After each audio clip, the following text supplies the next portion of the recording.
Il y en a plusieurs. Une dauphine grise, un bateau qui accoste, un avion, le temps d'un trajet. La quête. La quête que chacun porte ou non en soi. Du milieu des années 60 jusqu'aux premières années de ce siècle se mêleront dans le mouvement de l'histoire et des personnages qui la traversent. Amour, poésie, sexe, politique, théâtre.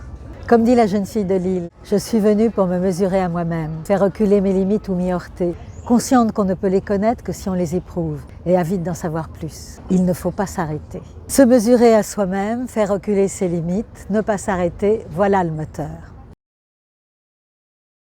Le théâtre fait partie de ma vie, alors j'ai eu envie de lui donner un rôle.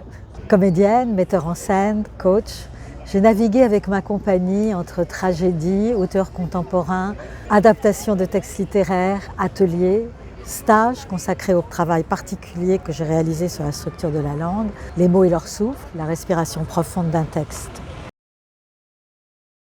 Dans cette quête, pour moi, le rapport à l'art est essentiel. C'est pourquoi j'ai imaginé qu'un personnage, Jacinto, découvre le théâtre et que sa vie en soit transformée. Jacinto, fasciné, suivait les déambulations, écoutait les voix. Il y en avait une qui se distinguait sans qu'il sache pourquoi.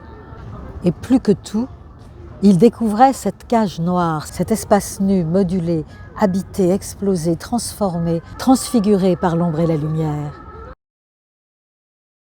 J'ai toujours eu un rapport à l'écriture. Et au fil des années, j'ai arraché du temps au théâtre pour écrire ce roman, Elle ou le regard des autres. Maintenant, je me consacre à l'écriture, mais le théâtre est toujours là.